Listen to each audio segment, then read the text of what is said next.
Hi, everyone. I'm Debbie Schwartz, and I'm just going to let people come in. Just want to make sure I'm admitting everybody.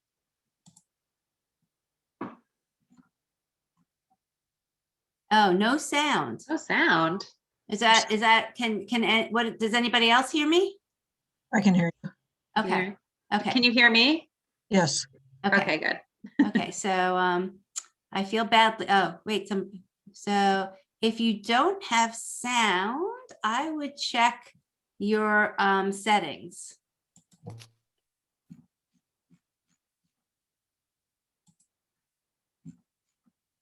Okay, let's just make sure get everybody else to get in. But while we're waiting, just a few more minutes. Oh, good. Somebody already said hello and telling us where they're from. So if you guys can just, if you want to just say where you're from, but also love to know if you have a student who's a sophomore or junior, just kind of interesting to know kind of the makeup of everyone who's here tonight. And while I'm continuing to let people in, I'll just give a little like ground rules for how tonight works, because this is technically a meeting, which personally I like, instead of just having webinars where you can't really see who's out there. So everybody has been admitted with and they're just muted. You can decide, if you want to keep your video on or not. It's nice to see people these days. So, that's up to you. And people have sent in questions ahead of time, which was really helpful. But if you have a question, while we're talking through stuff, put it in the chat. And I will do like a combination. Rebecca, who I'll introduce in a minute, is going to go through some material. And if I see some questions that are appropriate to what she's talking about, then, I'll kind of interrupt her to talk about it. And if not, at the end, we'll kind of go through all our remaining questions. And if by chance, which I'm perfectly fine with, you really want to unmute yourself and like say what your question is, that's fine too. Okay. Great. So I figured a lot of people here with juniors, which makes perfect sense, because you want to know what's going on, and I don't blame you. So we're going to try and make heads and tails of what we can. Okay, so I think a lot of you know me. I'm Debbie Schwartz. I started a website called Road to College, and also the Facebook group Paying for College 101. And tonight I am here with Rebecca Chabro, who is head of college counseling at Linden Hall, which is a private school in Pennsylvania. And Rebecca will tell you more about that. And I think I'm just going to hand it over to Rebecca. I mean, tonight is all about, summarizing what's been happening in college admissions over the past year, trying to give you some insights about, where this might lead us, or, lead your student for next year. Nothing is set in stone yet. A lot of this, is still probably going to unroll over the next few months, but it's great, honestly, that so many of you are here tonight and thinking about it and trying to get your arms around it, because that's the best you can do right now, is to just educate yourself. So Rebecca, I'm going to hand it to you. Oh, I think, you know what? I'm going to make you a co-host. So just in case. Great. Okay. Well, thank you, Debbie. And thank you all for joining us here tonight. As she said, things will change. And honestly, for college admissions, we're just right now, we're trying to figure it out. This is the first time for all of us. So I'm going to share with you what's going on, what implications I think it might have for juniors in the class of 2022. That being said, we're still trying to figure it all out for class of 2021. So, okay, sorry, I'm seeing all the waiting room invitations now. No, don't ignore that. I'll take care of it. Okay, it's okay. So yeah, we're still trying to figure out what's happening for class of 2021, but hopefully my information for you tonight will give you some insight into what's going on and be helpful for you in the future. So let me, well, before I start sharing my screen, I'll introduce myself a little bit more. So as Debbie said, I'm the director of college counseling at Linden Hall, which is the oldest all-girls boarding school in the country in Lancaster County, Pennsylvania. Prior to that, I've worked in New Jersey public schools at a medium-sized public school in the suburbs. I worked at an international school in Barcelona, which was an IB World school, a religious boarding school in North Carolina. So I've worked in pretty much every type of school environment. And my students now are also largely international as well. I also have worked for the premier independent college counseling company in the DC area, where I learned a lot of best practices in college counseling. And I've also served as director of enrollment management at a small college just outside of Philadelphia called Gratz College. So Rebecca, can I just say one thing before you get started? I just wanted to let everybody know that this is recorded because if you want to watch it again, we're going to send out the link tomorrow. I'm just giving you heads up, and this is good. Rebecca has a lot of data that she's going to share tonight, so don't get overwhelmed by numbers. You might want to have a pen and paper if you want to write some things down, but that's why I'm also telling you it's recorded. So if you want to kind of go back and re-listen, you might end up wanting to re-listen to this twice, as the data sinks in. okay, great. So I'm going to get started. All right. So what we're going to talk about tonight, we're going to kind of go over a lot of the big headlines for the past year and what that means in terms of, what that's meant for the class of 2021, what it might mean for the future, what you can kind of do to keep this knowledge in mind when going through the college process with your kids. So I understand most of you are juniors, the parents and families of juniors, some of sophomores.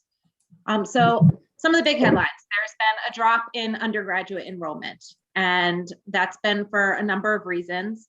And, COVID, obviously, safety reasons, not wanting to be in person. And we're going to explore a little bit more about the populations that has mostly affected and how that is impacting this year's graduating class. It's not going to impact, well, we don't know quite yet how much it will impact future graduating classes. I think the biggest impact on that drop of enrollment will be for the class of 2021. Also, a number of colleges have gone test optional. And so that is something that has been a movement in college admissions for years. And obviously with COVID and the lack of test sites, available test sites, that has become a big thing, a big test optional movement. So we're going to explore the reasons behind that and the impacts of that. And that is something that likely will probably affect your students moving forward. We're going to look at the application numbers that have reached record highs at top universities. I know that's caused a lot of panic. It's kind of cyclical. There, more people, there's higher application numbers. And so then students are freaking out and applying to more colleges. And so it's a vicious cycle. And so we're going to explore that as well. And then we're going to take a look at the concept of buyers and sellers, which New York Times author, college admissions expert Jeff Selingo writes about in his book, Who Gets In and Why. And Debbie will talk a little bit more about her series that she's doing with him when we do that. And when talking about that, we're going to explore options of colleges that maybe aren't as highly selective, but are still really great options to consider, and to show you that even though applications or numbers are up, there still are options for you. And so it's not, try to hopefully reduce the stress, even though I might share some things that could raise it a little, but I'm just going to be real with what's going on. Okay. So starting with the enrollment drop this year. So overall, college enrollment has declined about 2.5%, according to the National Student Clearinghouse. And so that's their most recent report based on, it's not all the colleges, but most of the colleges have come in. So about 2.5%. It's actually, interestingly enough, gone up for graduate enrollment. So this is undergraduate enrollment. Graduate enrollment's actually gone up, which makes sense. People are out of work and they have a little bit more, or they're just staying home and have more time. And so they're trying to think how they could advance their careers. But we're here focused on undergraduate. The biggest drop in that decline in college enrollment this year is in first year students. So as you can see, there's a 22% drop in immediate enrollment from the class of 2020. And it's different across different socioeconomic categories, racial categories, where people live. So you can see that this is most affecting low-income high school students. And obviously this is because, you know, a lot of low-income families have been most affected by COVID. They're in areas where there's higher COVID rates. They're in jobs that are, you know, not in person as much. And so their incomes have gone down. A lot of them are out of work. And so it has really affected these low-income high school students. The cost of college, they're just not able to afford it because they've been economically impacted. As you can see, there's still a significant drop in high-income high school students as well. So 17% is nothing, you know, insignificant. So there are students across the board, but you can see where that average kind of comes into place. And then once again, high minority students, high minority high schools, there's less students going in this year to college, and more so from higher income households, or sorry, low minority high schools, which also tend to be in higher income areas. So there's lots of correlation there. I thought it was interesting. Sorry, somebody keeps unmuting. What? Can somebody, whoever's speaking, please mute themselves.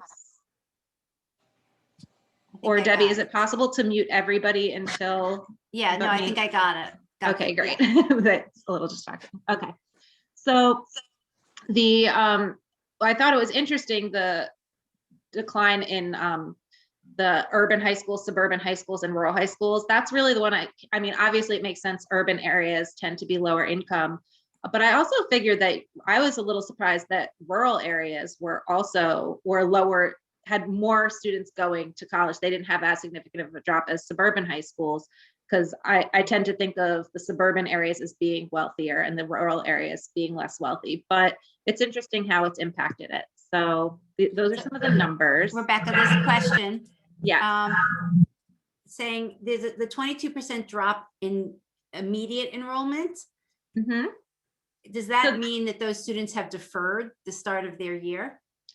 So some yes, some no. So we'll talk about that. There's not really the data out there that says what percentage of that have deferred and what percentage have just decided not to go to college. My assumption, just from my experience, is that probably the larger majority of the lower income students just decided not to go to college, didn't quite defer, whereas the higher income students, from my experience, students I've worked with in the past, a lot of them have taken gap years, which we're going to discuss.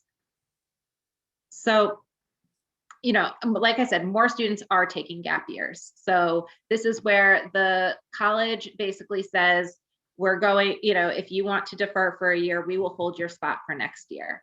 And so students say that. So there's not that, basically any data that's out there, I've pretty much provided for you, because I've scoured the internet for lots of data, and there's, unfortunately, it's only the most highly selective schools that tend to release this data. And so that is what I have. I realize that not all families here are applying the most highly selective schools, but that is the data that we tend to have. And it tends to be the most extreme versions of the data as well. So as you can see, you know, Dartmouth had 5 times the students take a request gap years than their typical average year. And so what they said about that in their statement was that it was too soon to assess how it might impact the college admissions process going forward. They said this in the fall. I think, you know, they didn't want to say one way or another. Figured they'd play it safe and just not really say anything. Yale said, it's interesting because these 3 schools had different statements. Yale actually had a 7 times the amount of students taking gap years than typical. And they actually said that the admissions office has no plans to reduce the number of admissions offers in the coming year. And they went on to talk about how they'll figure it out when the time comes, but they do plan to, you know, enroll the same amount of students. Which I don't know, I find a little hard to believe with 7 times the amount of students taking a gap year that normally do, but we'll see what happens. University of Pennsylvania, on the other hand, they were more transparent. You'll see they have a lot of transparent data. They're pretty transparent throughout, which I do appreciate.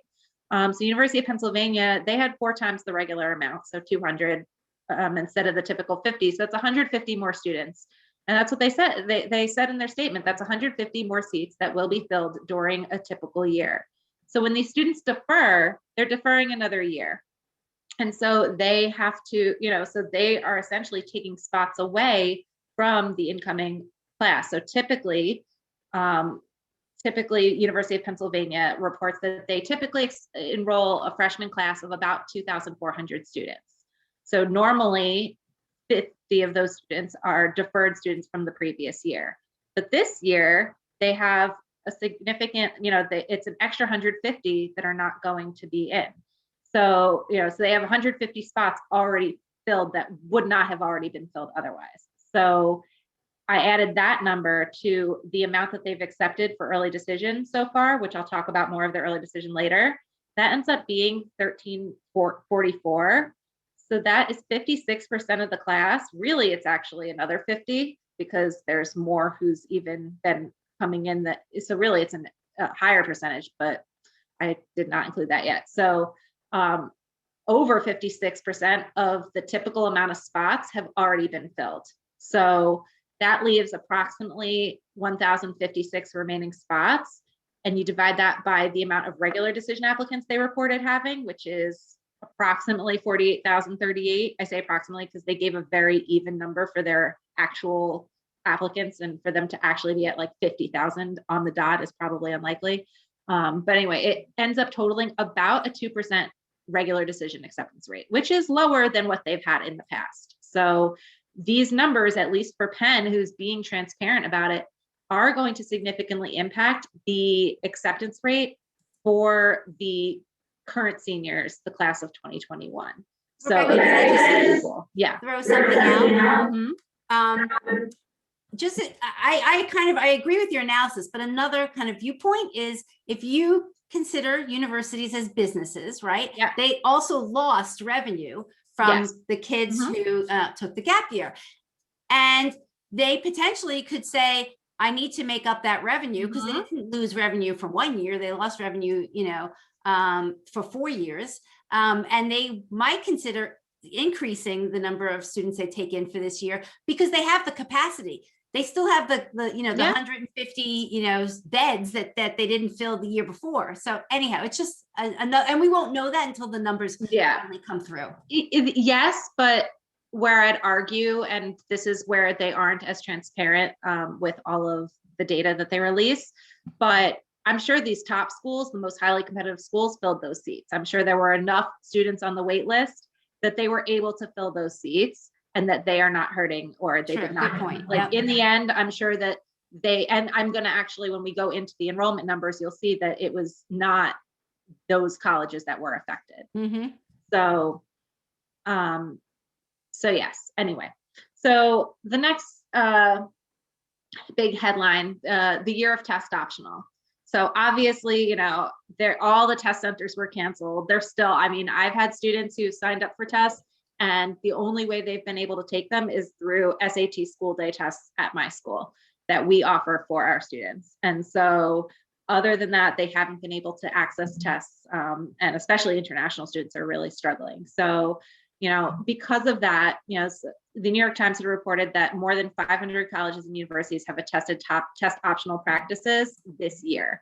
And so ACT elaborated and said, half of four-year colleges were test optional before the pandemic, and another 30% transitioned to test optional practices during the pandemic. So that's, really like 80% of colleges. For the most part, almost every college I know of has. I know I had a virtual visit today with University of Pittsburgh. They were test optional for everything except their nursing program. The big ones that weren't were the Florida State schools. They were like the big holdouts of at least the big name schools. Other than them, pretty much every other school that I'm aware of went test optional. I'm sure obviously there's 20% that apparently did not go test optional. I don't really know who they are. They're probably more local colleges, but not ones that tend to be more on the national scene, and not any of the big state flagship universities, except for the Florida schools. The Florida public schools have remained, having test scores. And then how did this impact things? So over 77% of applications last year were submitted with a test score, because there already were, as you saw, about half of colleges were test optional before, but still 77% of students were submitting test scores. However, this year, as of February 15th, the percentage has dropped to 44%. So now it went from over 3/4 of students were submitting test scores. Now under half are submitting test scores. That being said, almost half are submitting test scores. So, scores still are being sent, and that is something to be aware of. Overall, there's been a 20 to 30% decrease in students sending test scores, according to the ACT from their data. And then Fair Test, which is the organization that really advocates for test optional schools, and for test optional, really they're against all standardized testing. So definitely check that out, their website out. They have a lot of interesting information. They said that at least 1,360 four-year schools have already announced that they will not require fall 2022 applicants to submit standardized test results. Like I said, I still have lots of students where the only way they've been able to take the test is through us at our school day test. So there still are a lot of testing problems. Even though a lot of test centers have opened up, they still have to, stick to social distancing guidelines and, masks. And so instead of, if they had a room that before could fit, 70 people, now they have to space the desks out 6 feet apart. And so they have less desks available, therefore less spots available. So testing is still really hard to come by. And so a lot of colleges have continued for this year to be test optional.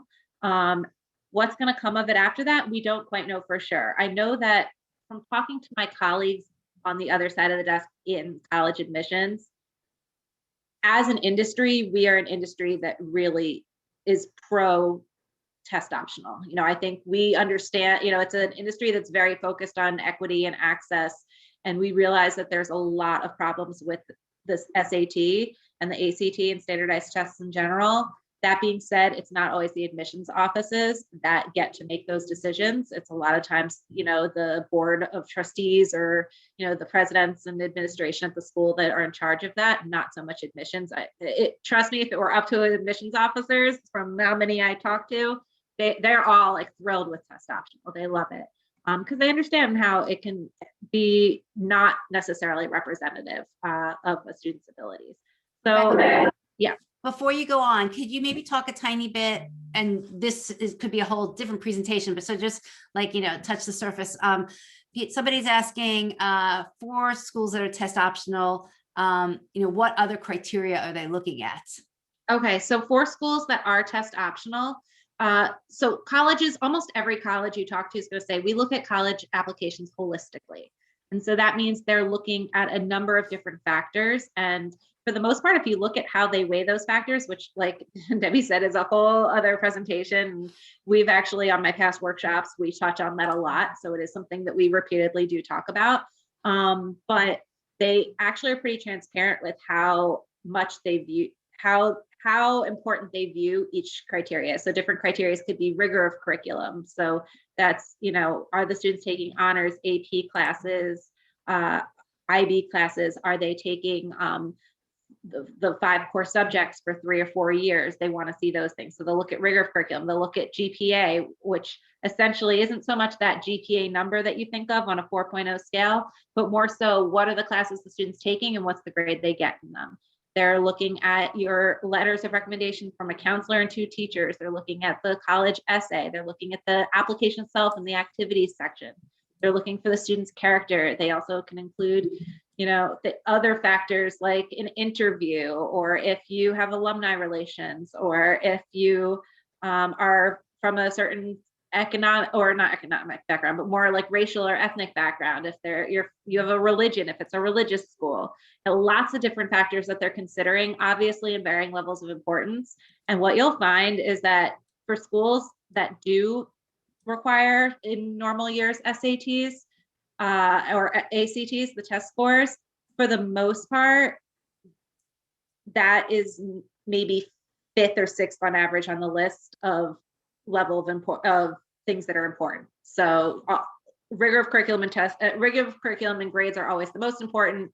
And then like counselor recommendation, extracurricular activities, a lot of times those are seen as more important than test scores. So they're becoming increasingly less important. And now it'll be interesting to see how that shifts after COVID. But the ACT is anticipating that, they're saying, look, we get it. And, schools who experiment with test optional admissions almost always keep the policy in place.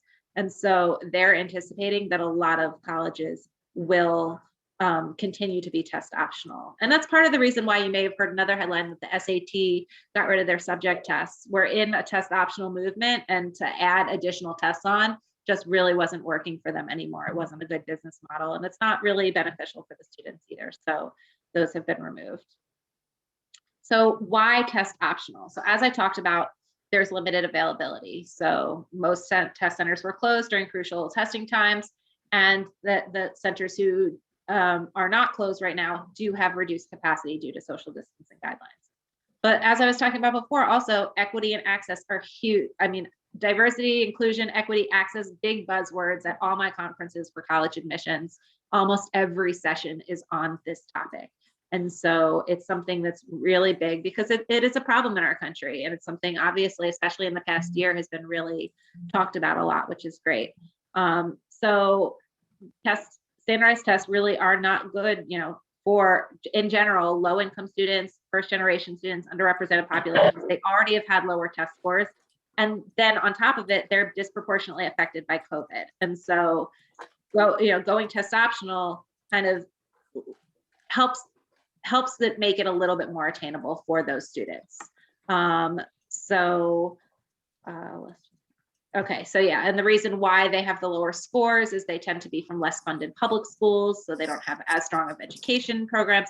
They're also less test prep opportunities, so they can't necessarily afford to get a tutor or to even have, pay for a class for test prep. And so much about taking these tests is knowing how to take them, not necessarily knowing what the content is.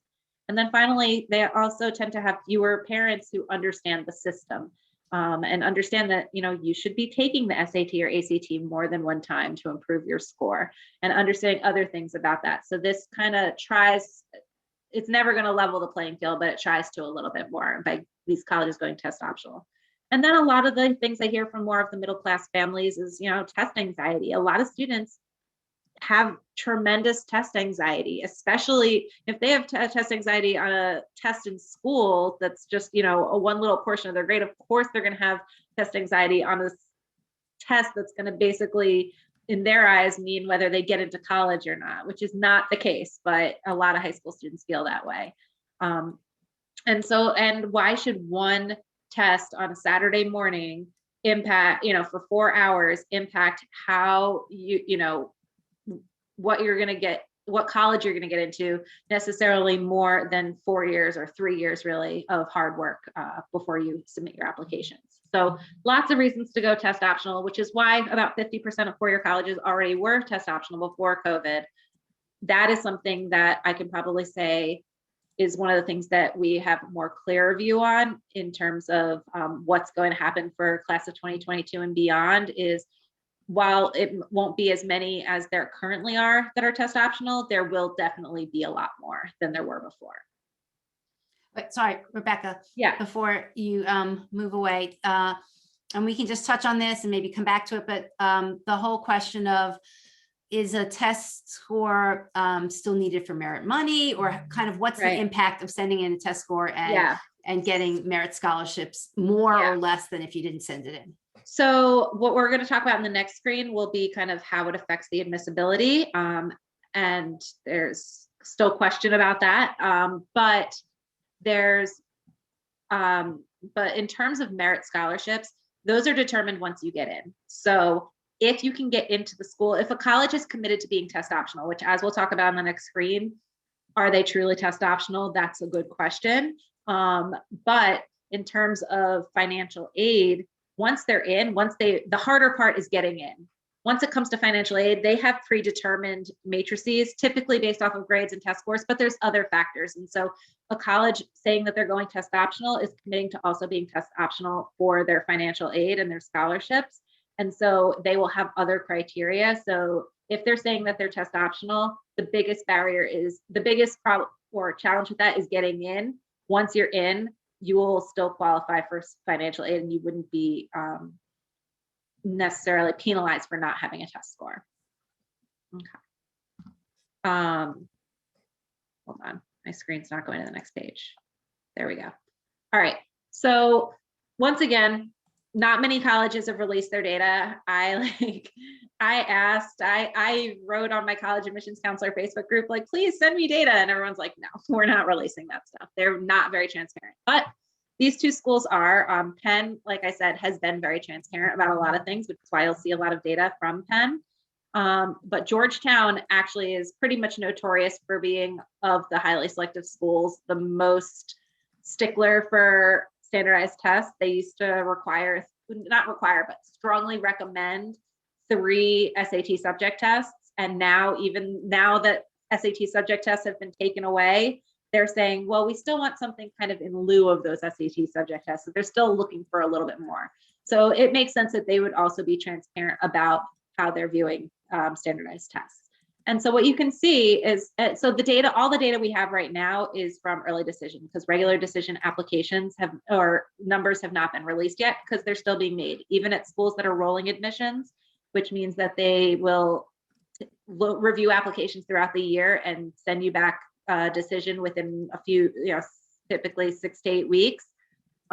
Even then, they are still accepting students, so they can't really speak to their regular decision numbers. But for early decision, those numbers are out.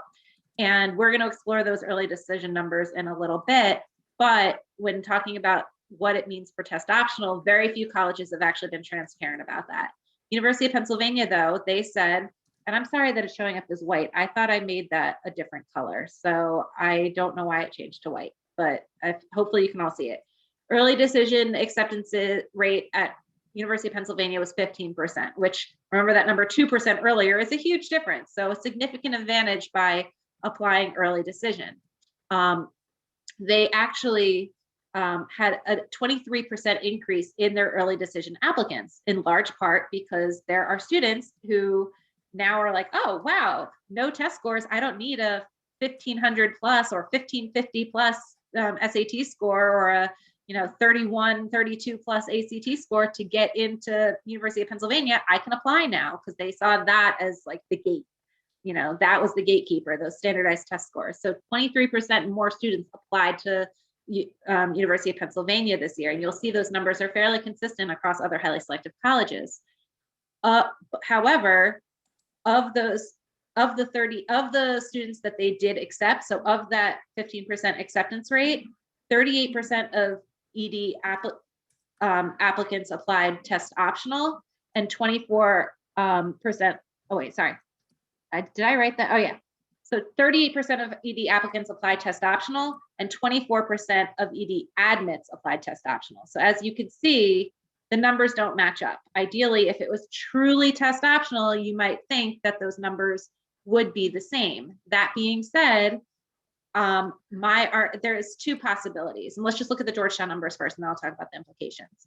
Georgetown, their early action, so they don't do early decision, they do early action, which is non-binding. Early action acceptance rate was 11%, but their test optional acceptance rate was only 7%. So once again, less. So there's 2 implications here. One is that most of the strongest students are also strong test takers, which from my experience as a counselor tends to be true.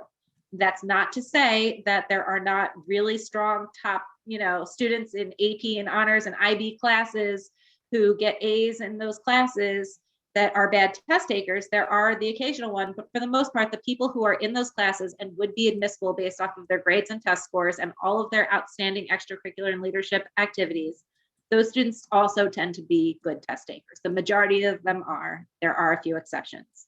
But another implication could be that colleges are not truly test optional, especially for already represented populations. And what I mean by that is they may say, okay, if you're, white from an upper middle class area, that's not necessarily something we need. We have a lot of students in that area, but they may say, okay, for test optional, this is allowing more students who are from underserved populations to apply. And that's where, those students might benefit a little bit more from test optional, which, if we're talking about equity, is absolutely fair, right? They've, minority populations have, had to be pushed back a lot for many years. And so this is the colleges kind of trying to make up for it. I think it's a mix of the both, honestly, from my experience with my students, and I've had students, my school now, it's, yes, it's a boarding school. It's a, prestigious boarding school. My senior class has 40 students and only 4 are white. So we have a very diverse senior class. And, but for overall, when I'm looking at my students, the top students in my class tend to also be strong test takers, and the students who are weaker test takers tend to be weaker students. There are always exceptions, but that is the trend I see. I don't know why it's not right. There we go. So then we're looking at the record number of applications. So test optional, all these colleges going test optional, plus COVID panic and everything has led to an increased number of applications. Now, overall, there's been an 11% increase in applications. That's one, but only a 1% increase in applicants. So really the number of applicants has not changed much. In fact, for first generation applicants, there's been a decrease, a 1.6 decrease in first generation. So these are students whose neither parent went to graduated from a 4-year college, qualifies you as first generation. So, but overall, it's stayed about steady in terms of the amount of applicants, but the increase in overall applications is 11%. So that's pretty significant. And that means that there's a 9% increase in the average of applications per applicant. This data all comes from the Common Application, which for those of you who don't know, the Common Application is an online application that's accepted by, I think, over 900 colleges. All the major, most of the major colleges around the country go through the Common App. One big exception is the UC system. They don't go through the Common App. They have their own application. The UT system also has, University of Texas system also has their own application, but most colleges are on the Common Application. Another big one is the Coalition app, but the Common App is more widely used. So there's a 9% increase in average applications to applicant ratio. And so that's risen to 5.8. So about 6 applications per student is now the average, which is shocking to me because at my schools, they're applying to I always recommend 6 to 10 colleges for my students. And I'd say the average number this year is probably around 15, which is not my advice. And I try to advise them against it, but there's a lot of panic going on. I have one student who's applied to, I think, over 30 colleges. It's way too much. I do not agree with it, but there's a lot of panic going on, especially for those highly selective colleges, which I'll explain in a moment.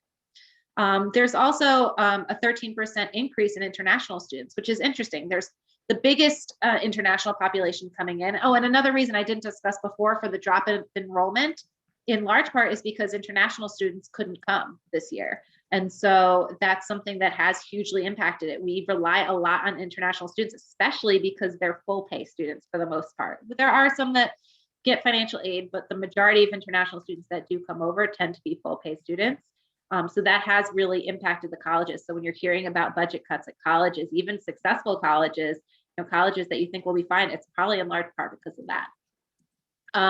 But there now is, that we're seeing the light, and the light at the end of the tunnel. There is an increase in international applications, but those tend to be they've seen a 24% increase towards larger schools and a 50 and a larger and more selective private colleges. And I am seeing that with my students applying to a lot of those, like NYU, they're applying to BU, Northeastern. Those are really popular amongst those international students, Northwestern, a lot of those larger, more selective schools. There's also a 22% increase towards smaller selective private colleges. So once again, those are the little Ivies. So you have Amherst, Williams, Haverford, Swarthmore, tons others, Bowdoin, Bates, Colby, the ones in Maine, lots of Mount Holyoke, tons of small liberal arts colleges, really selective, highly ranked schools. Those international students are also now more applying towards those. So like I said, there is a huge increase in applications, but it really tends to be those highly selective colleges. So as you're seeing, so the schools that already had a lot of students applying to them and were already in high demand are now in even higher demand. So highly selective colleges have had a 17% increase in applications. Jeff Slingo, in one of his New York Times pieces, said the Ivy League schools had to add an extra week to consider, just to consider their influx of applicants. So what he means by that is admission, that typically the decisions are released at the end of March. They're now not releasing them until the first week in April now, because they had so many applications, such an increased applications, and they've in turn extended their decision day. So typically the national decision day for college is May 1st. They've extended it into the first week of May because they're giving them that extra time. So here it's just some numbers of some increases in colleges. You can see Colgate University in New York, rural small liberal arts college in New York has seen the biggest increase of applications. They have 103% increase in applications, so more than double what they typically receive. And so these are the total numbers of applications received. Harvard has seen a 42% increase in their applications, Penn 34%.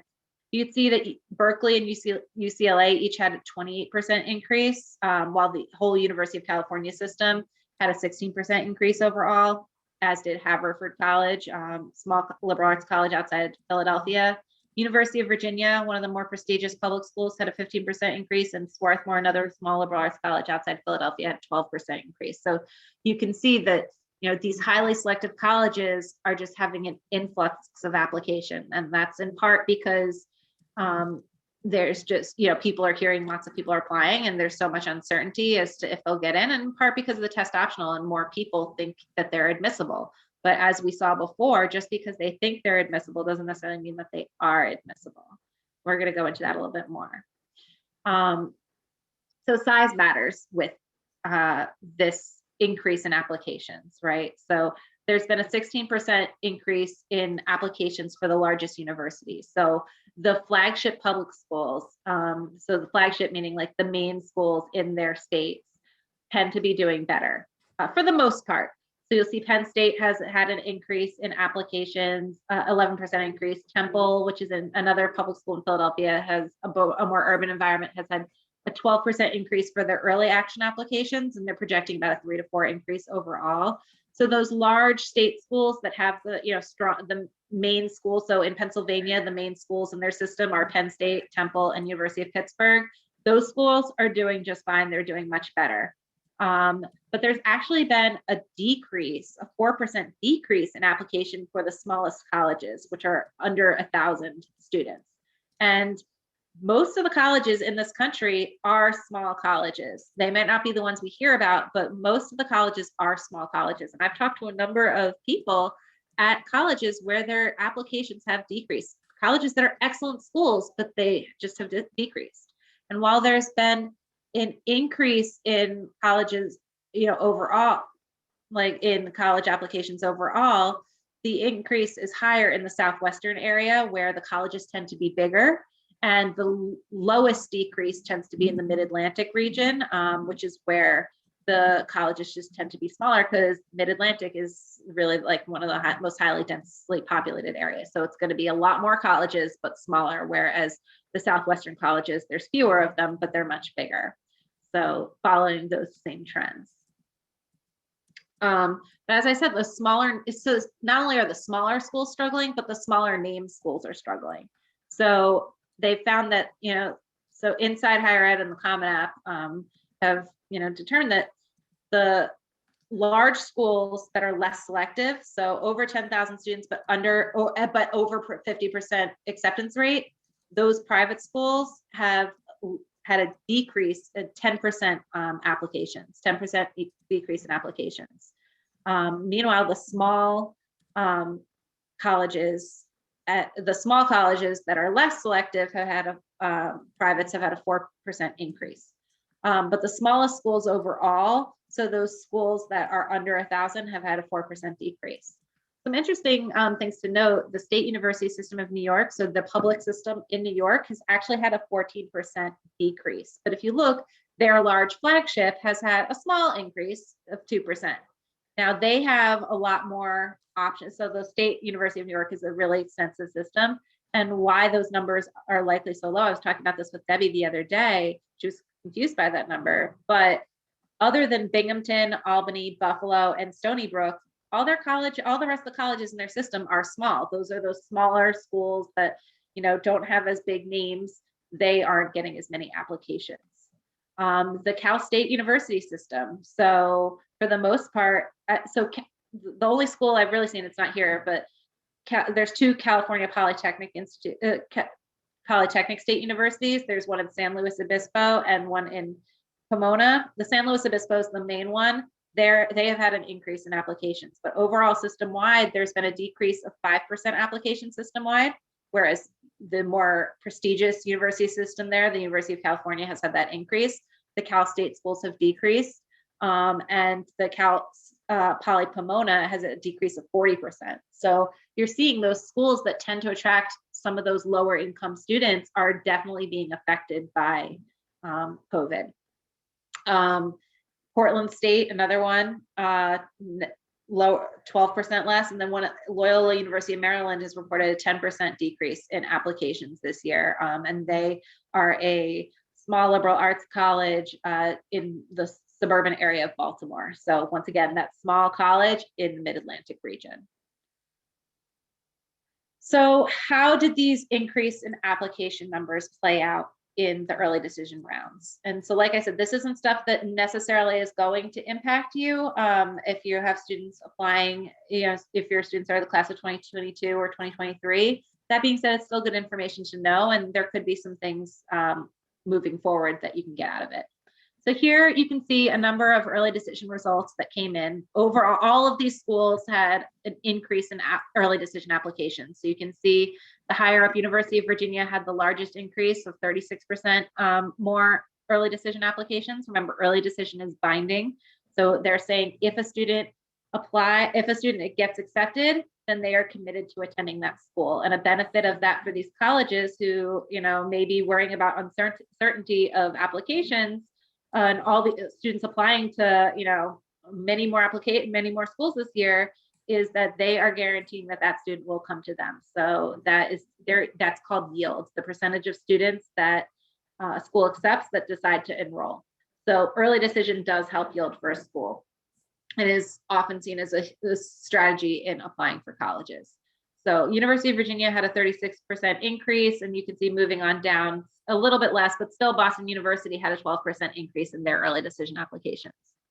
And then one thing you're hearing a lot of in the last column is that the change in acceptance rate has gone down, which for the most part is true. There's more students and they haven't accepted the same percentage of students because they still have a regular decision pool to deal with.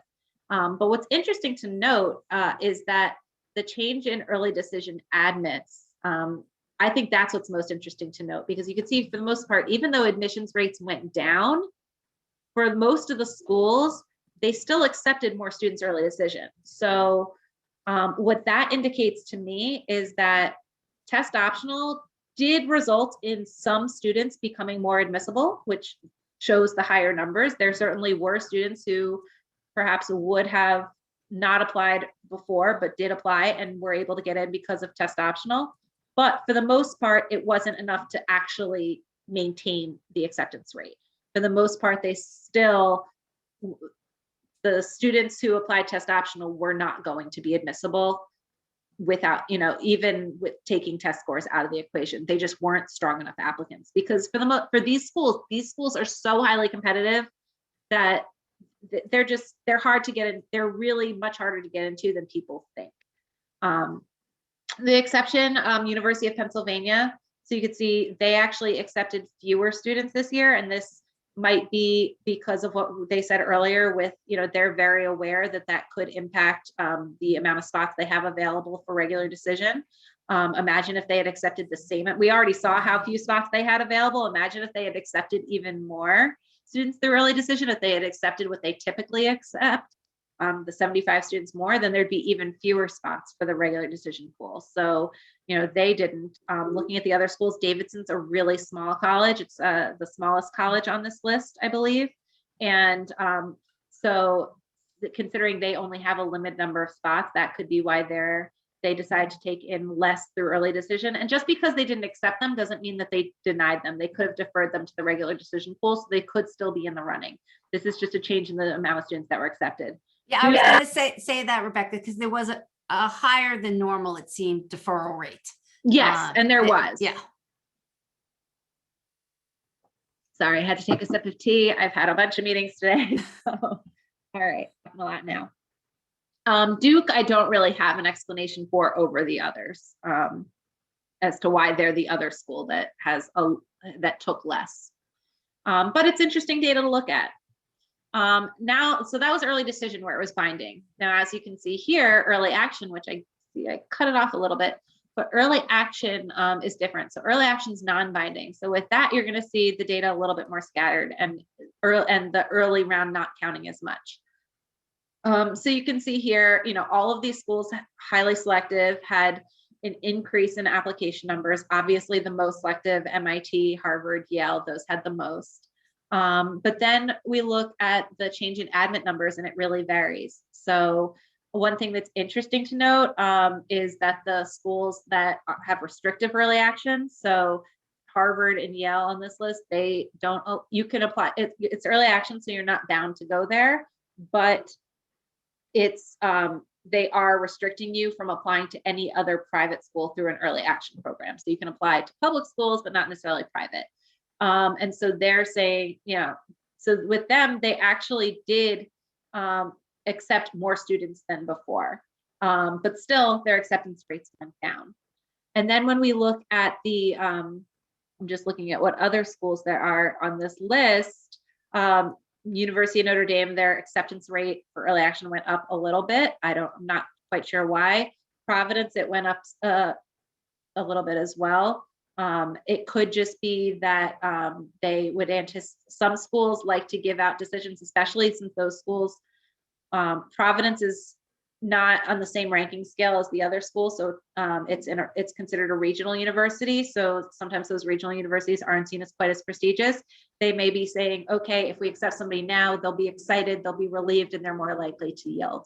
And so Rebecca, I definitely saw that there were more early actions accepted, and actually some of the early action students were also given merit, and may possibly even a little bit more than they expected, because colleges just wanted to try and secure those students. Yeah, so those top schools, if they have a really desirable student that they think could have a chance at getting into some other highly selective schools, they want to incentivize them to come, to come to them. And, if you're stressed out for weeks and months about your other schools, but hey, I can start getting excited about this one, it gives you more time to get excited about it. So it could be a strategy that they're using. But yeah, but really what you're seeing is with no yield incentive, and the anticipation of lower acceptance rates, highly selective colleges want to keep their options open, right? They know that they're going to have lots of great applicants in their regular decision pool. So there's no need for them to accept early action, because they already know that they're going to have a lot of great applicants in the regular decision pool. So this may stress you out. Good thing is that you still have another year. I'm hoping things won't be as bad for class of 2022. I think, we're still waiting to see how it all pans out for class of 2021. But, basically the more competitive schools are only getting more competitive. But at the same time, as you saw, there's some really great schools where some of them, their application numbers are going down, and others, maybe they're going up, but not to the extent that these highly selective schools are. And there's more colleges out there that are attainable than aren't. And this concept is really emphasized in Jeff Slingo's book. So as I said before, he's a New York Times college admissions expert. He just came out with this book. If you haven't gotten it or read it, I highly recommend it. I quote it all the time to my students. It's fantastic. I have a 2-hour commute that I do 2-3 times a week, and I was listening to his audiobook on my way in.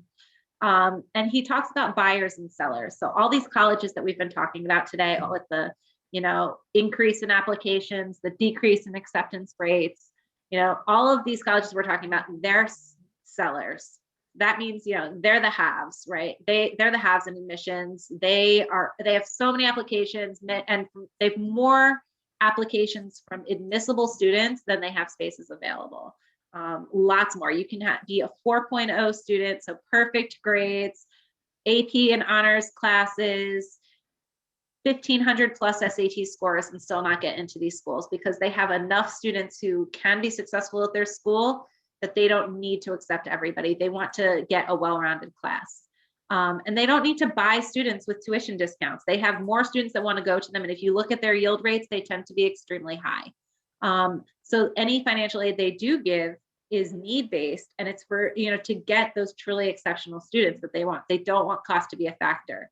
And so whether you are low income or not, they will meet your need. That's only probably the top 50 colleges in the United States. There's not that many sellers. It's just the names that we keep hearing about. For the most part, most colleges are buyers. So these are the have-nots at admissions. The ones that are contacting me, that are at every college fair that, they're scheduling, high school visits or virtual high school visits nowadays. They're the ones that need to get in front of students to tell them about how great they are. They also need to, oftentimes will discount tuition through merit aid to fill classes. This is, in large part why Debbie was able to make such a great website is, she crowdsources financial aid offers from all these colleges. So many colleges give out lots of money to bring down the cost of college because, as I'm sure college costs have skyrocketed, and those top private schools are now up above $70,000. It's really a lot, but they will meet need. These buyers discount their tuition, which oftentimes tends to be less. Their tuitions are most often kind of for the private schools in the low 50s, the 50,000 range, 50 to 60,000 range, where the sellers tend to be in the high 70s or in the 70s range.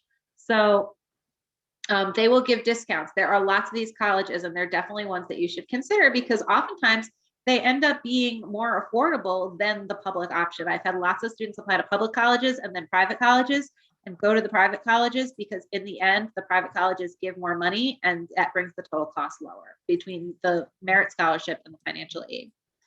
Debbie, did you want to speak real quick here about Jeff's session? Sure. I'll just mention, we have recently been doing a lot with Jeff. And, as Rebecca is sharing, he's has a ton of information. I don't even know, Rebecca, if you actually mentioned, but the book was based on time that he spent in 3 different admissions offices. So he really got to see kind of the insides of how these schools work. And they were very open in sharing with him how they make decisions. And, that's what his book is about, which is really, insightful. Yeah. If you're kind of new to this process as a new parent, reading the book really gives you a fabulous foundation about how this process works. And I will have to say that it's also a really nice read. It's Jeff's a great writer, and so it's a really easy read. So or listen, I did the audiobook. Although I wish I had the actual hard copy so I could take notes. But even though, and his book came out in September, crazy as it is, from September to now, things are continuing to evolve, right? So he, that's why we're currently doing a webinar series with him, because he's sharing even kind of more insights about how things have changed since when he released his book till now. So I'll just put that, in the chat about the series, and then we have some other news about the book and other things we're doing with Jeff that we'll share at the end. Great. Okay. So I took Jeff's idea of the buyers and sellers, and I went a step further. I wanted to do some research for myself to really identify what are those schools that are, really, strong schools, not as highly selective, those more attainable schools. And so, the big ranking that, in the US is the US News College Rankings, which there's lots of issues with them, but they tend to be the college ranking at what most people look to in terms of identifying if a college is strong school or not.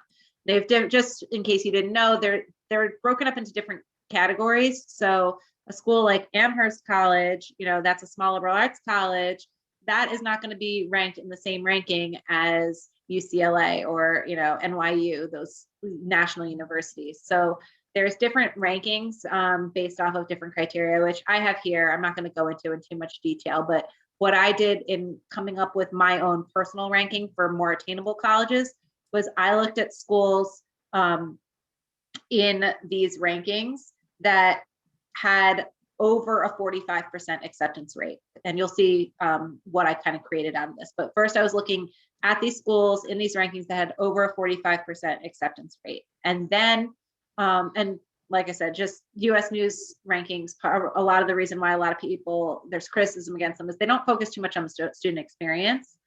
They have a lot more other factors that go into them.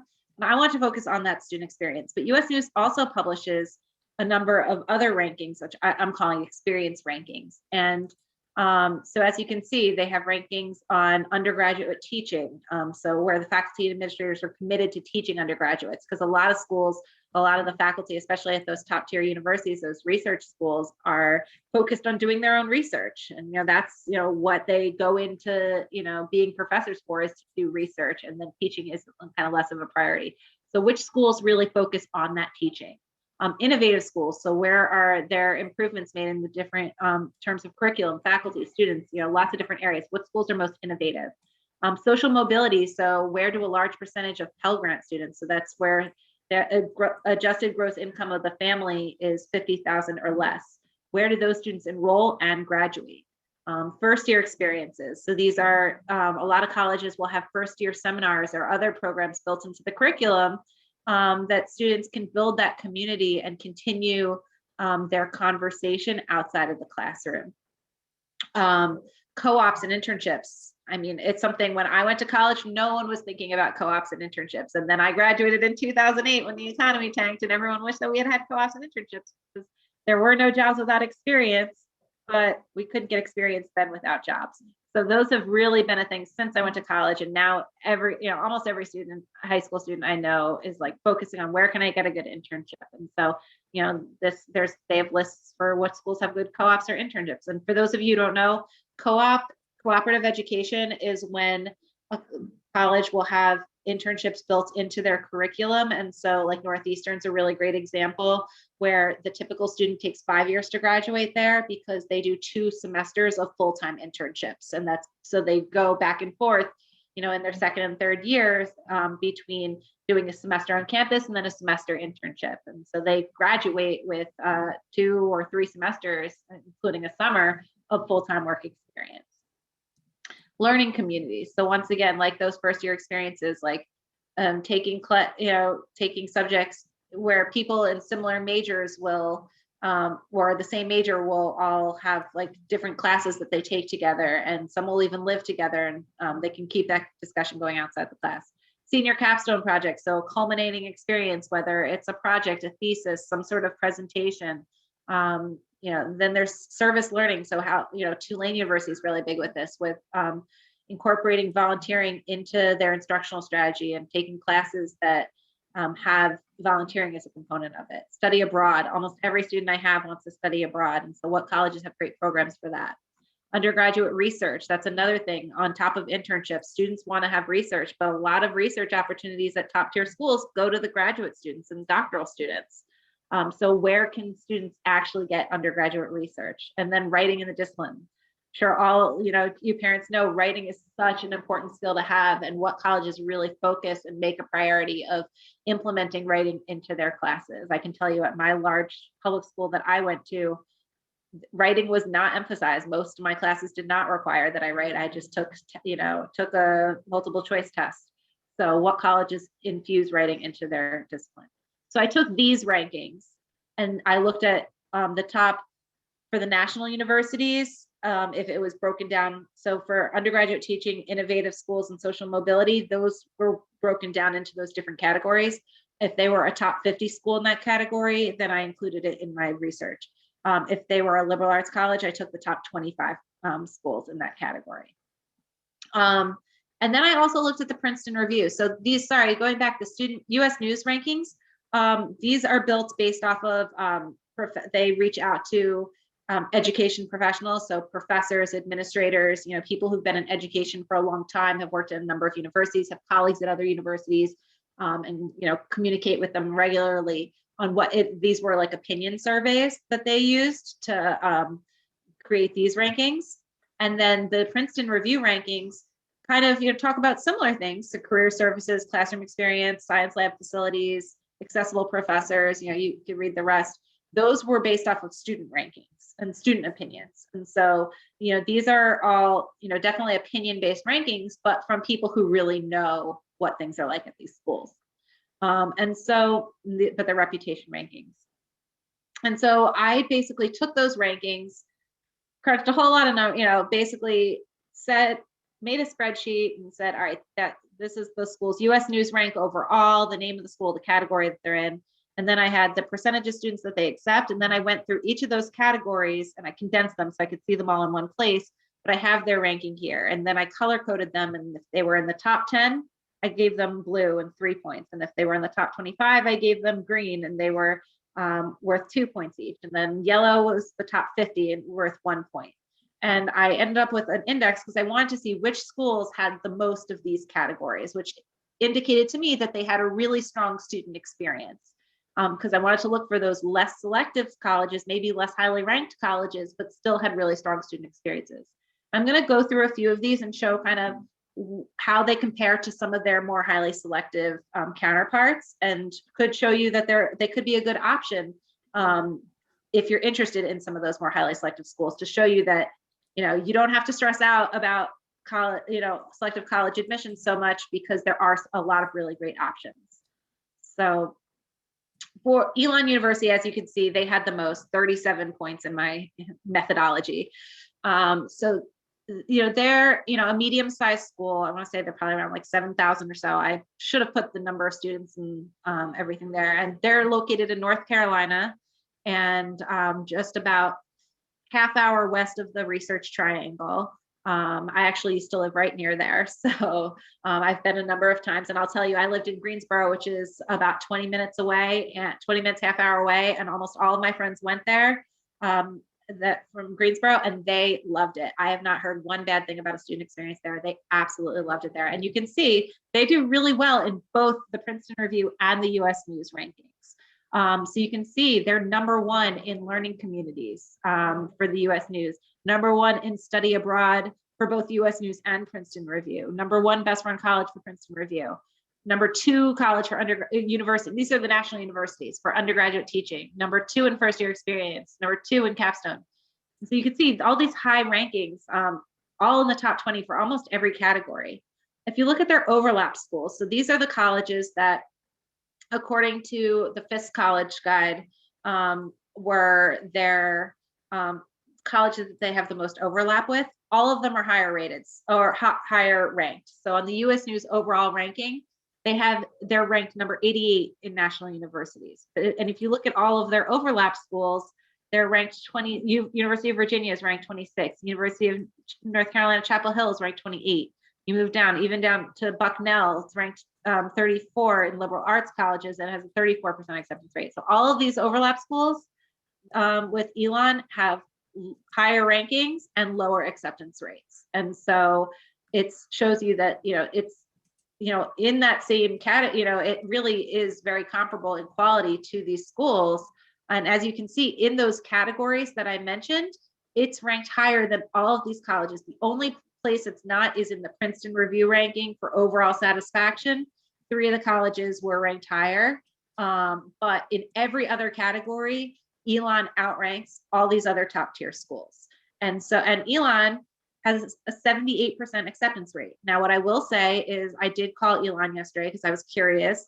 They did have a 2,000 student increase in applications. So they did increase their applications. But so I do anticipate that their acceptance rate is going to go down, but their percentage of increase in applications, I think when I calculated, was lower than all of the ones that I showed to you before. So it's not going to impact their acceptance rate quite as much. And they already have a really high acceptance rate. So even if it goes down a little, it's still not going to go down significantly where a strong student wouldn't be able to get in. And as you can see, their total cost, $54,000. Is that the total cost with room and board? Yeah. Mhm. So that's total cost with room and board. North Carolina schools are cheap. I was shocked when I went there. North Carolina, when I lived there, how cheap the schools were in North Carolina. But yeah, their total cost $54,000. Now they only meet 50%, 58% of need. So their need-based financial aid is not the strongest. So you're not going to get as much need-based aid as you would at those more highly selective schools with higher endowments. That being said, they, according to Jeff Slingo, are extreme buyers. So 49% of their total aid money that they give out is for merit aid. So that's, pretty much half of all of their aid money that they give out is merit aid. So they are trying to get those students that they really want. So, this is definitely a school. If you're considering those Ivy League schools, if you are, a top tier student, that you should be considering Elon, because it outranks all these top tier schools in almost every category. But it's far more accessible to get into. And if you're that top tier student, they have the merit aid money to incentivize you to come. And I can say from secondhand experience from all my friends who went there that they absolutely loved it. Not heard one bad thing. So an option. So I tried to give you options across all the different categories, like a lot of the different categories of colleges. So this is a really cool college, St. John's College. They actually have 2 campuses in Annapolis and Santa Fe. And they're the Great Books School. So what they do is they take all of their classes are taught by the professors only teach the classes, and they're actually, I think, called tutors, not professors. They have another name for them, but all of their professors only teach. They don't do research, and they can teach any class in the curriculum. And what they do is they will study. So if you're going to be studying math, then you won't look from a math textbook. You'll be studying math from a math scholar who wrote a book back in like ancient days, right? So they have every subject that you're going to study. So if you're going to be studying psychology, you'll be reading primary resource, great books that are related to that subject. And that's and you go through all of the great books, and that is their curriculum. It's really fascinating school, and they have a lot of really high marks. So as you can see, they, once again, they don't necessarily rank higher than a lot of their peer institutions. These small liberal arts colleges tend to rank very highly in these areas, but they're comparable. They're right in there with these top tier schools.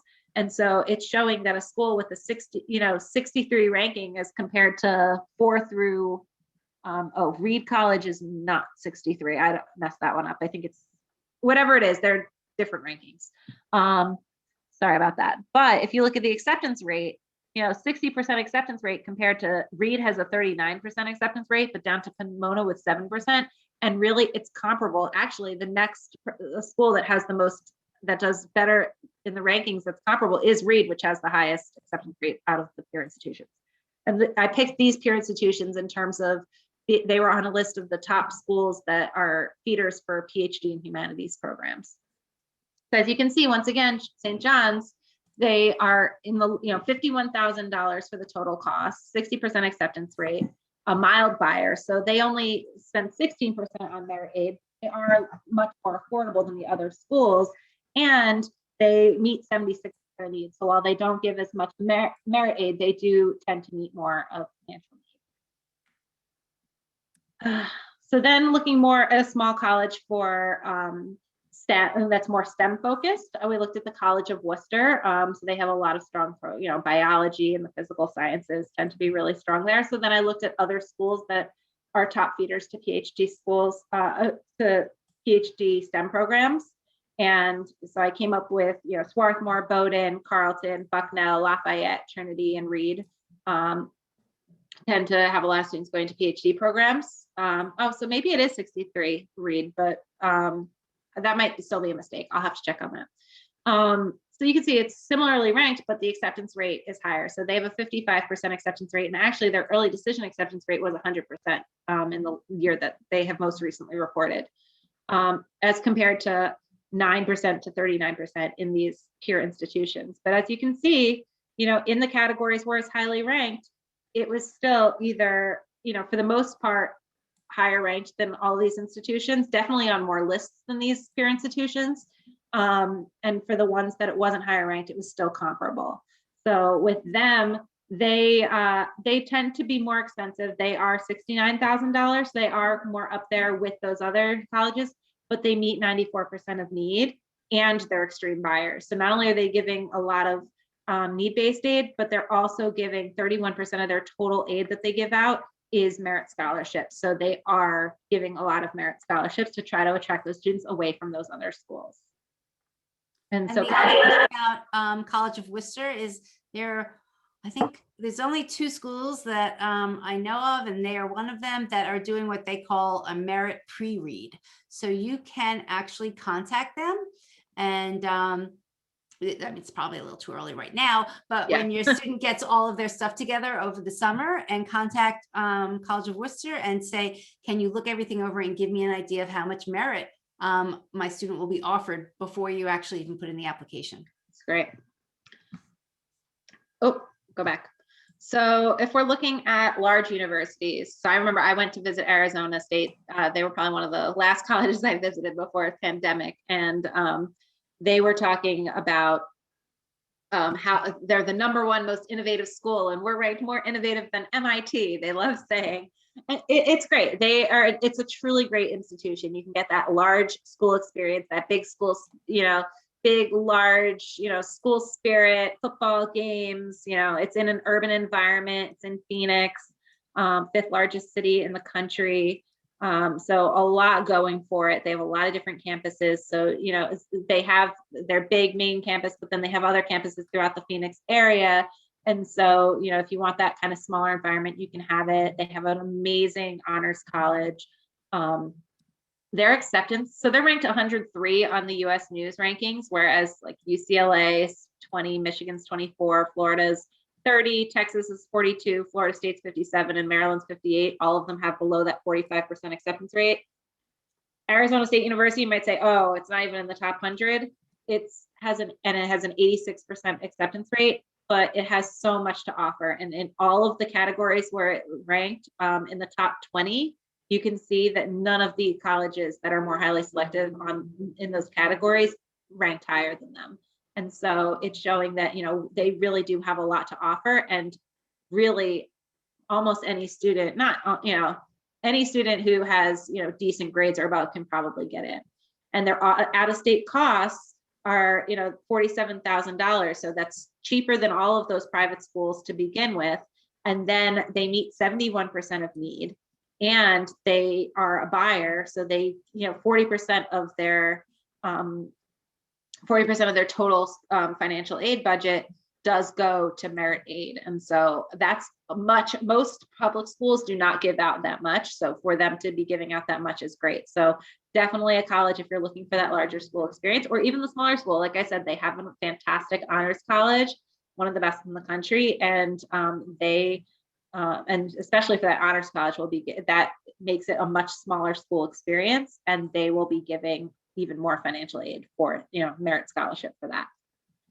If you're looking into women's colleges, Agnes Scott, I think, was ranked #2 after Elon on my matrix. Ranked very highly in lots of different areas. So if you're looking at all the other prestigious women's colleges, so Wellesley is ranked #4 with 19%, Smith #15 with 32% acceptance rate.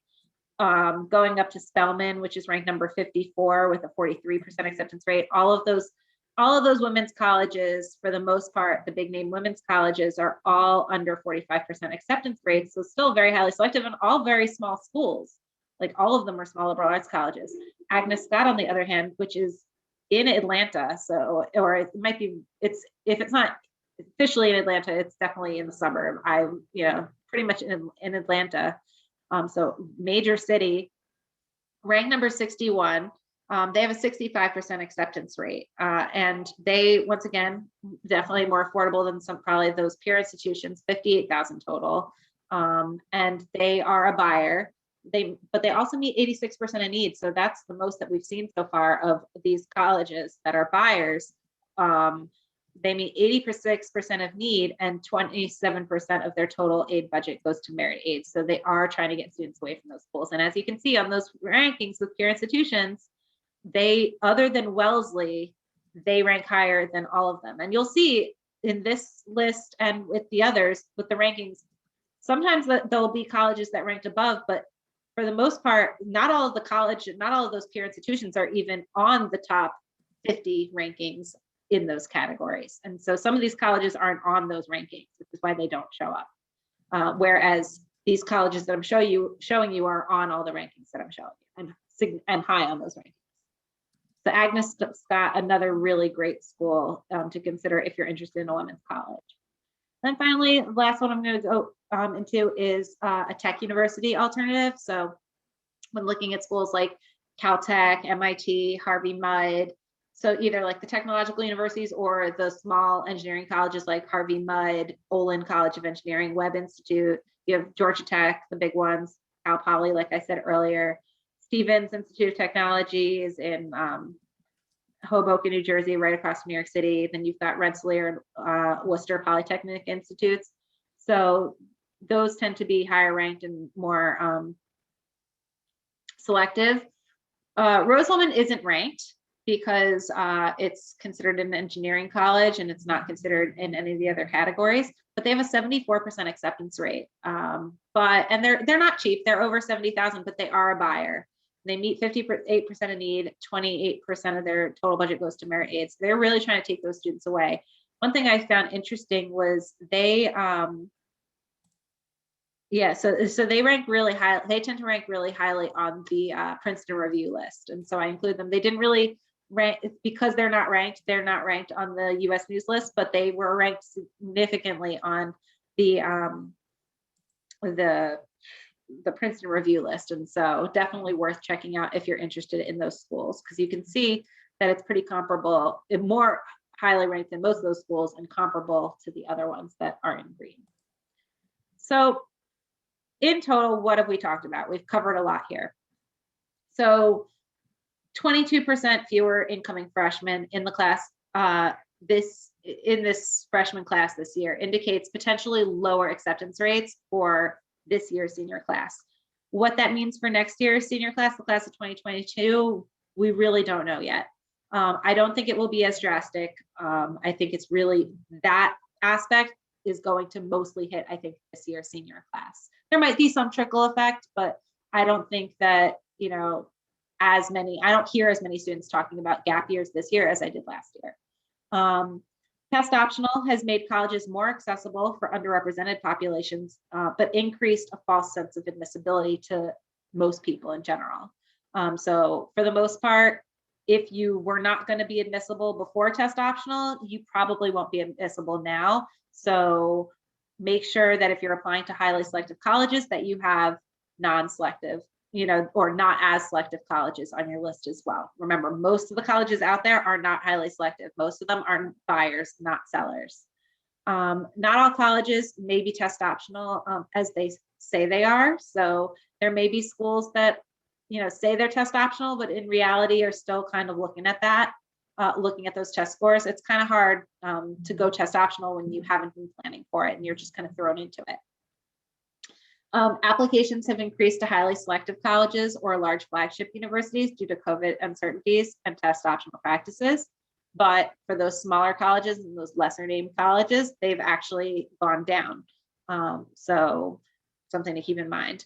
Early decision results at top tier colleges indicate test optional has helped a few, but not most. So as you can see, while for the most part at those top tier schools, there were more students, actual number of students accepted higher, it's not to the point that their overall early decision acceptance rate still went down. So there are those few students that really truly were test optional cases that were admissible other than their test scores, they did get in, but for the most part, most students weren't those students. And then when building your college list, consider buyer alternatives with strengths and desired areas of importance. So I showed you some, but those lists are available on the US News website. So if you're saying, all right, internships are really important for me, go look at that list for internships and identify which schools on there. And you can even filter out schools with certain acceptance rates. That's what I did. I looked up the list and then I said 45% acceptance rate or higher and did my research that way. And you can absolutely do that as well to find those buyer alternatives that still have what you're looking for. So that is all I have. I know Debbie had a few more things she wanted to say, and then I can take questions. Yeah. So I think as you can see, like what Rebecca went through, to me, this is both an art and a science, right? So I think Rebecca and I have a kinship because we like the data and we like doing the analysis, but sometimes, you're not going to make your decisions strictly on the numbers, but it's good to kind of use that grounding to kind of give a good direction about, why you're looking at certain colleges or and not to get hung up in, numbers like acceptance rates and that type of stuff. So I also wanted to tell you guys that we run a service called the concierge service. So we actually have done it for about 2 years.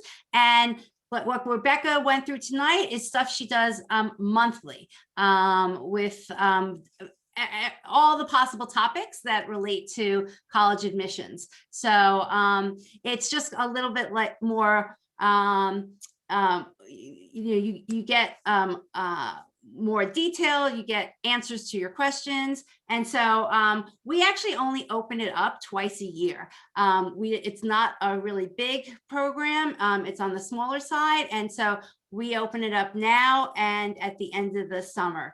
So, wanted you guys to be aware of that. And we're going to have it open. Oops. Rebecca, you got to go to the next slide. Oh, sorry. Yeah, I forgot. Oh, but I just wanted to add just what you're saying, those workshops, just for the last 2 that I've done. Last month, I did one on letters of recommendation and how you can control the narrative, because that's really the part of your application that you have the least control over. But really, I showed us you can have a lot more control than you think. And then the month before that, I think I did prepare, choosing classes for senior year and how to choose those classes. So, and for keeping college admissions in mind. So I'll just really quickly tell you, if you decide to look into the concierge, it's these monthly coaching sessions where it's a Zoom session, smaller group of people, going through the details, asking all your questions. And then we also have an office hours that's in another time of the month. If something else comes up that you want, to get your questions answered.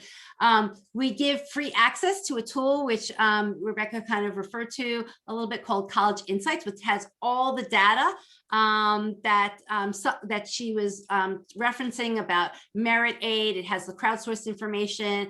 So it makes the research, much easier.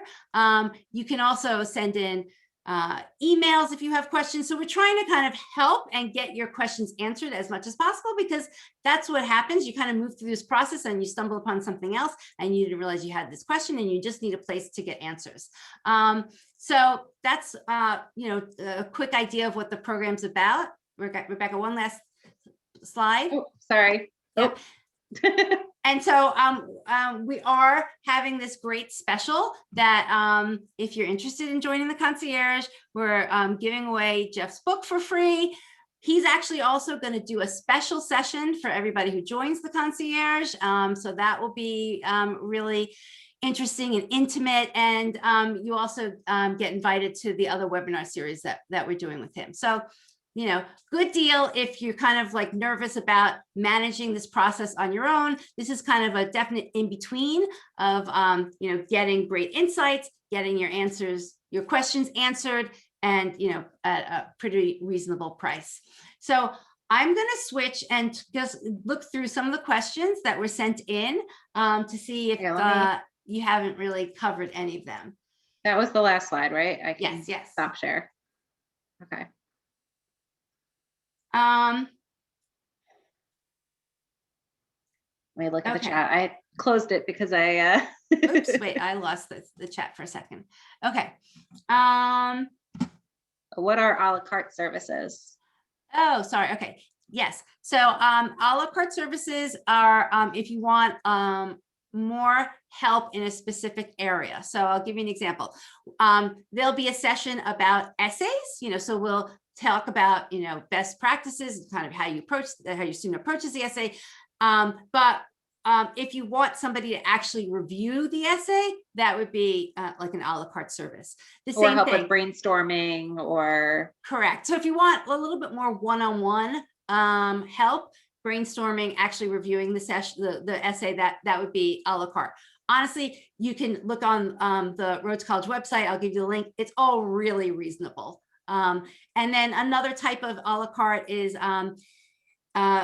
you might put together your college list, right? And you might just want somebody to look it over. Like you might want Rebecca to look it over. So that's like another little bit more one-on-one service that it would be a la carte. So, you know, you basically, a lot is covered in the regular monthly sessions, but if you want a little bit more of a personal review on something, then that is like, we have that in a la carte. I'm just reading the comments and I'm smiling. Oh, does the concierge group get access to former sessions? Yes. Like in everything we do, everything is recorded. And if in the concierge, you actually have an account, and that's where we store all of the recordings, any resources that are offered, and you can go back and look at the past recordings. I mean, you'll miss, you know, you obviously don't have the ability to ask questions, but you can, you know, see what has been talked about in previous months. And yes, Agnes Scott is in Decatur. Thank you, Erica Lockney. What if I have 2 students, 1 membership? Yes, Susan, you only need to join once if you have 2 students. Oh, and Whitman College, Debbie said, is the other one doing free reads, and they're fantastic. It's one of those schools that's really, it's highly ranked, very prestigious, and it would be even more selective if it was not in the middle of nowhere, Eastern Washington. But it's beautiful out there, and the town itself is really vibrant town. There's a lot going on, and students get great internships because they basically have access to everything in this town. So great school to consider. You know, if you're looking for a selective liberal arts college, it's a little less selective than the others because of its location, but definitely does not impact the experience. And they have We're switching back and forth with questions. Yeah, sorry, I'm just looking through the comments. Yeah.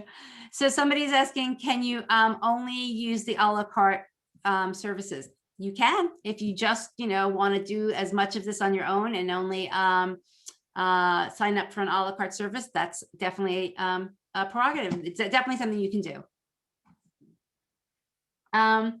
Okay, I'm just looking, Rebecca, about some questions here. And there was one, and again, this is probably, and this was something you spent a long time reviewing in the concierge, but the question is, when you're filling out net price calculators, should you be using a weighted or an unweighted GPA? I have a whole thing about GPAs in general. I know. That's a good question. I would say try both, to be honest.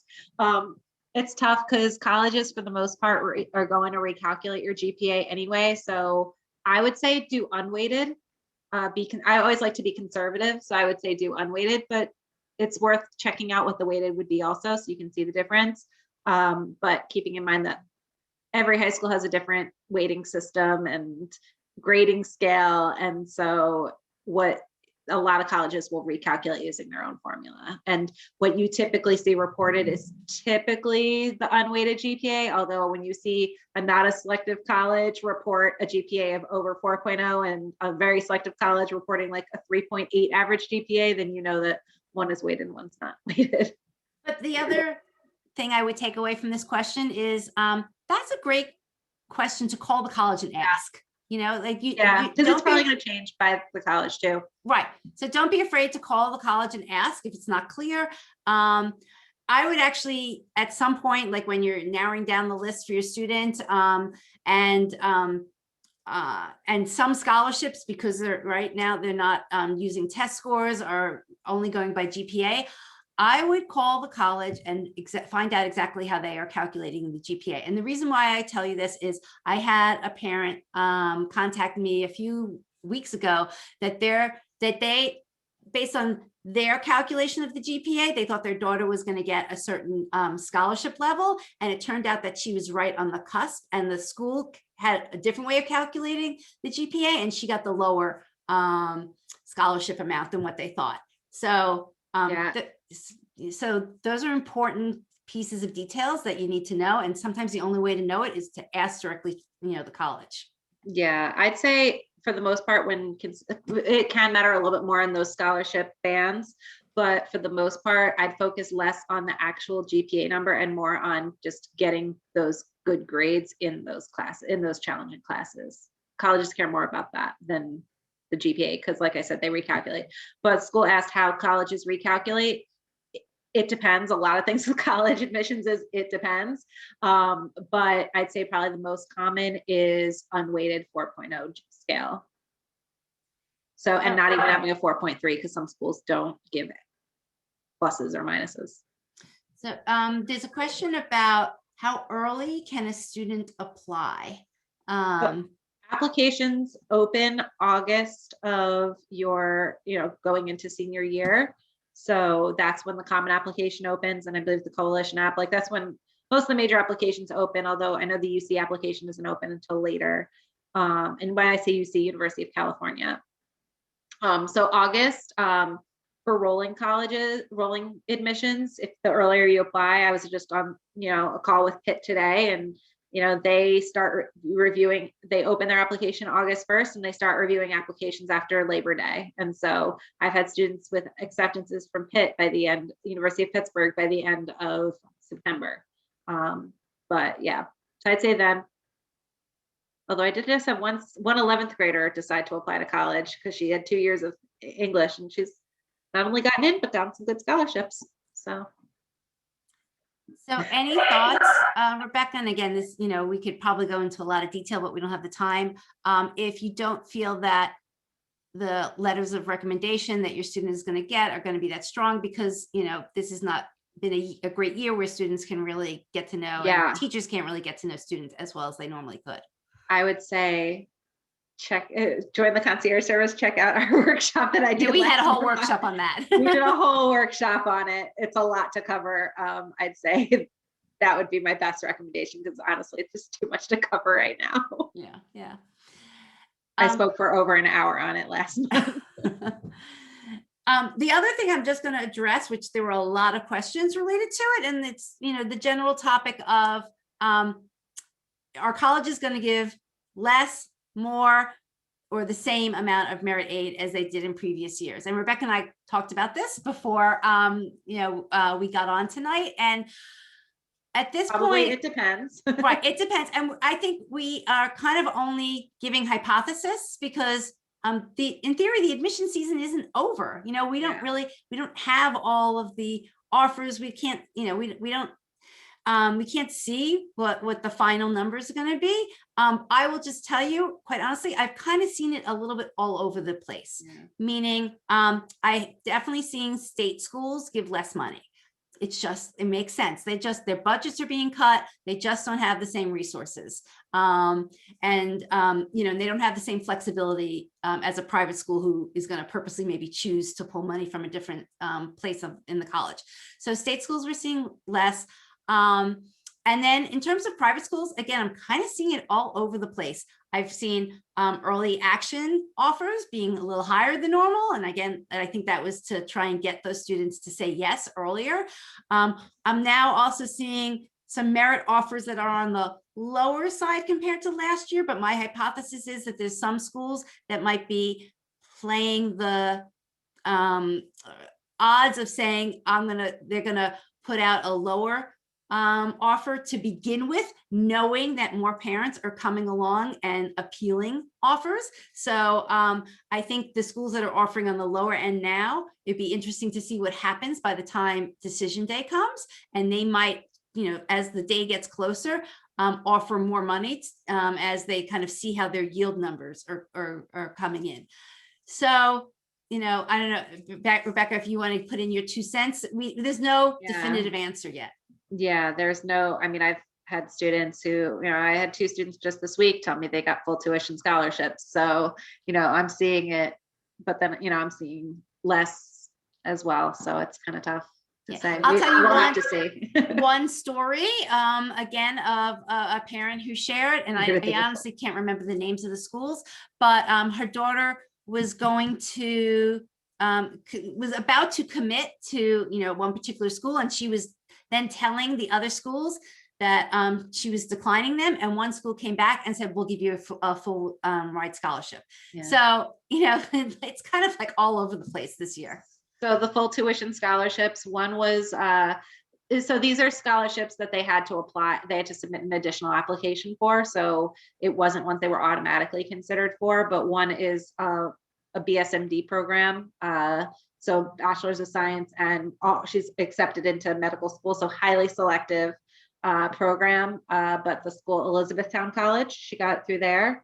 I had another student with Holt International Business School, which has campuses in I believe Cambridge, right outside Boston, but also in I want to say they have one in the Middle East, they have one in London, so they have them different places throughout the world. So she's going to spend, you know, she was telling me she's going to probably spend her first semester in London and then go elsewhere. But they do have campus in the US as well. Very highly regarded business school internationally. So I thank everybody for coming. Thank you, Rebecca, for all your hard work and analysis. You know, you've been on for like an hour and 40 minutes. I know. I had a bunch of student meetings today. My voice is shut. So I will send out the link tomorrow. We are actually going to do this as a Facebook Live on Sunday, if anybody wants to listen again, or if you have more questions. And we'll be sending out the link if you are interested in joining Rebecca and me in the concierge program. And hopefully, if you sign up by the 14th, you'll get these great bonuses. So I'm hoping that everybody got, you know, good value information tonight. There's a lot. This is a topsy-turvy year, and I think we're still gonna get more information about how things will settle out. But again, I will repeat what I said at the beginning. The fact that you are here tonight and trying to understand this, you know, at this point in the process is a great step, and it will help you and your student, you know, when you go finally make their list and send in applications and get results. I am sure that, you know, being here tonight and starting to understand this will have a good impact for you and your students. Okay. Good night, everyone. All right. Thanks for coming.